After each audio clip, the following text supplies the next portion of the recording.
There are good reasons why I'm not even a professionally trained singer, and I have consistently generated $100,000 to $200,000 a year with my singing voice. I've never taken voice lessons, I'm self-taught, and yeah, I think I'm pretty good at singing, but one of my non-negotiables that makes my product, the recordings people hire me for, so sought after, is that I tune my vocals really well. On paper, I am a professionally trained recording and mixing engineer, but honestly, college didn't really teach me this stuff. I almost didn't even pass my senior year advanced digital mixing class at University of New Haven because I was honestly so information overloaded and had no time to practice anything I was learning. Honestly, I don't understand why college loads you up with all these classes that have nothing to do with the trade you're going after. But after I graduated, I had a lot of, oh, that's what he was talking about moments now that I was putting it into practice. I'll say this, if you are taking recording vocals really seriously, invest in 3 must-have plugins: Melodyne, Autotune, and Vocaline. These are the ultimate secret weapons for vocalists. Vocaline is a time aligning tool, but it also has a pitch matching function, so you can process your doubles of the lead to match the pitches of the lead, but that's for another video. I do want to focus on tuning today. There are more nuances to tuning that you should know about that no one talks about, things like tracking, pitch drift, note transitions, and what does humanize actually do. I will go over these and more in this video today. You might take some notes, you might have some light bulb moments, but the real magic happens when you start practicing these techniques on your own vocals and experience how these nuances affect your voice. So are you paying attention? I can't stress the importance of this enough. Before we open Autotune first, I need to get 2 major points across. 1, tuning is not cheating. Using it doesn't mean you can't sing. It's a necessary step in making your recordings sound professional. Models are considered beautiful people, yet they still wear makeup on the runway. Yeah, because that's where the industry standard is. And if they're not wearing makeup, it's for some unique avant-garde reason. So unless you're Bjork, tune your vocals. Number 2, whether we like it or not, humans are pattern learning machines. And the standard for modern music has long been shifted towards perfect tuning. And with that, our brains are now conditioned to expect to hear perfectly tuned vocals. Even the tone deaf, untrained listener will hear untuned vocals and be able to identify that something feels off or something feels wrong compared to all of the perfection they hear. Non-perfection stands out like a sore thumb and it simply gets labeled as unprofessional sounding. I want you tuning your vocals on the same day you open the DAW for the first time. It's that crucial. And if budget is an issue, trust me, this is something worth skipping dinners out at the restaurant for. Take this seriously. You can probably find free trials or start with the limited version of Melodyne. Autotune offers a $29 a month subscription, but I've personally bought the perpetual license because I know I'll be using it for a very, very long time. All right, let's start with Autotune first. And the quick start, fastest way to get into this is to insert Autotune onto a track. Here we go. Choose my key. I'm in D minor. Thank you. And then I'm just going to adjust the retune speed. This is how fast it tunes you perfectly. That's literally enough to get you going. But after you record the whole song, I want you to spend some time critically listening to what these other features do. So let's do a quick tour. Click this little gear icon, right? This gives you the pitch tracking settings. Hopefully you don't ever have to touch this, but sometimes if your vocals are a little noisy or you're a little raspy, scratchy, sometimes really breathy stuff, sometimes really loud stuff, kind of screws with Autotune a little. So when you turn this down, the tracking will give Autotune permission to pitch correct a little more loosely. It gives it permission to tune a note maybe to the incorrect octave, but at least to the right note. So go to the pitch tracking and adjust this when you start to hear really glitchy stuff. It's a really weird phenomenon that happens with all tuning software. Okay, what I'm gonna do over here is going to determine how naturally you perfect your sound or how robotic you make yourself sound. Retune speed is how fast your pitchy notes get corrected to the scale that you're in, and having only this on will give you that classic Autotune sound. A slower retune speed, it's going to be the larger numbers. That's going to give you the more natural sound, and the tighter you go is going to give you more of the T-Pain sound. But over the years, Autotune has introduced Humanize and Flex Tune to give us even more control. Humanize listens for more longer sustained notes, so when it knows you're holding a note out, it reduces your retune speed under the hood, so you don't get that metallic sine wave sound on your voice. And then there's Flex Tune.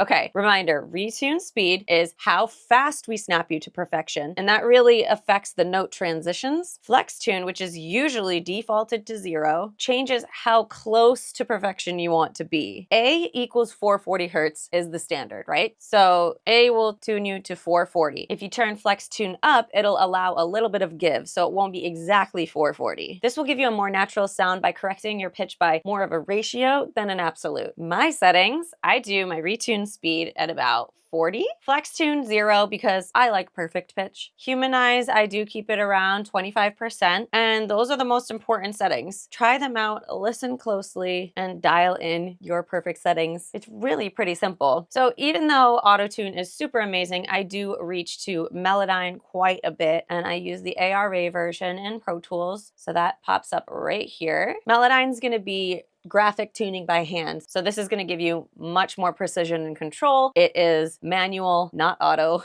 This is going to be a lot more comprehensive, and I think you get the most natural sound. So if you're doing like Americana folk or opera, something that needs to sound really natural but perfect, you're going to probably reach to Melodyne. So the biggest problem I run into with Autotune, which is why I open Melodyne, is because see in the key minor, all these green notes are what we're allowed to hit. These notes are not in the scale, so we won't be able to hit them. Autotune will skip over those notes as a possibility. But notice how the E and the F are right next to each other. They don't have a black key between them. If you're singing slightly flat on the F, it might accidentally pull you to the E. And so if you're pretty pitchy like I can be, you might need to turn to Melodyne so that you can make sure all the pitchy stuff like this B flat might pull to the A, the F might pull to the E. You can fix all that by hand in Melodyne. I know someone's just gonna say in the comments, well, why don't you just learn how to sing better? Sure. Moving on. I use Melodyne when I am singing a little more pitchy or when I'm feeling like Autotune is just sounding a little robotic. My quick start workflow in Melodyne is I grab, this is the note separation tool, click on that, and I just place a bunch of cuts. And I start by just double clicking where I want to place my cuts. And what I'm doing here is I'm trying to separate where this squiggly line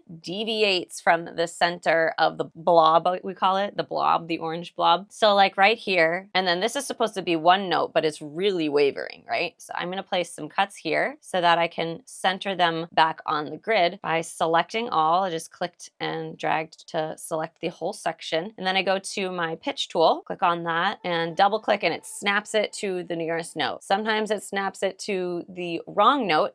It will snap it to that E if you were closer to the E. But then the next step is to listen and move things around. So if I was pitchy here, okay, I already know that note is, I landed on it a little under the note. So if I can double click on the screen to play it soloed, or I can press play, and here's my playhead, to listen with the whole context of the song, the instrumental and everything. So it sounds like this after incorrectly tuning real quick.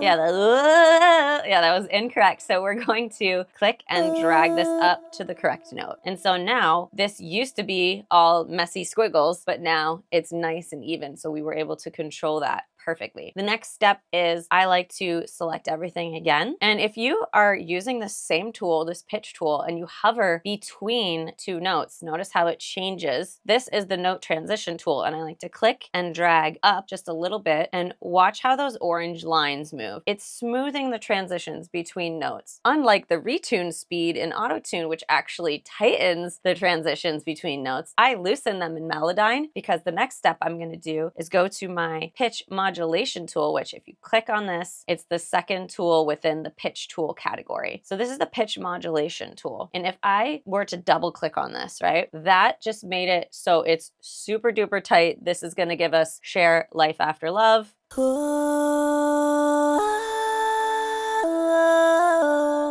We don't want that. So double clicking again returns it back to normal. You can click and pull down to tighten it. Sorry, that noise is annoying, but that's something Melodyne does. So that's gonna make it a little bit tighter. 36%, way too tight for me. I keep it around 80-ish. And this should sound, because I loosened those note transitions, this should sound pretty natural still.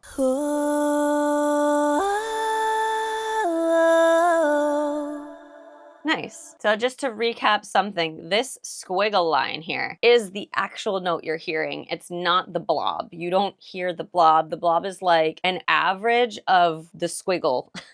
Something like that. But I find that the squiggle can kind of deviate from the center. Like right here, I'm seeing that it looks like the squiggle is a little higher than the blob, right? So if I restore this to its original state, yeah, it looks like if I snap it to center, it's actually ever so slightly sharp. Notice how it's going into the upper note. So a way you can fix this manually by hand is to hold down the Option key. So I believe Alt in Windows. If you hold the Option key and click on it and drag, you're no longer snapping to grid. So if I didn't, it would snap. So holding Option, and I'm just gonna eyeball it to see that this is really even in the center. And actually that's gonna be more on pitch than that. So keep that in mind. Okay, so believe it or not, when I do Melodyne my vocals, I still like to keep Autotune on. Maybe I'll even lighten the retune speed even more. It's hard to explain, but Autotune colors the vocal in a really nice way. And again, the average listener is kind of just used to that sound. I'll show you one more trick with Vocaline. When I'm feeling super lazy, I will often Melodyne the lead vocal. So this was my lead. We just Melodyned that, right? These two I know are doubles of the lead. These are harmonies. But what I can do is actually pitch match the backgrounds to that now tuned lead, so we can get our background vocals perfect without melodyning using Vocaline Pro. And mainly this is used for time aligning, which I just made a video on time alignment. You have to watch that as well. How this one works, just super quick. We will need to commit to this Melodyne settings. So I'm gonna right click on this. Super side note, I've discovered that using the render function can kind of alter the audio in an undesired way. So what I do is I will move the auto tune off this track just for a second, and I will use the commit function in Pro Tools. So this is if you're in Pro Tools, and then it's going to commit the ARA processing, and then I'll put my auto tune back on it. You want to do that before you Vocaline, because otherwise Vocaline doesn't read what you melodyned. So now that we've committed it and printed that Melodyne to the track, we can capture this as our guide, and then I'll capture the first double, the dub. And then right now it's gonna match its timing by 22 milliseconds. That's pretty tight. That's kind of where I like it. And then I'm gonna toggle the match pitch on. I'll keep it around 1%. So pretty tight. Render that. You could select both and do two at once, but I just think it does a better job if you only do one at a time. And now these are gonna sound perfectly in pitch with each other.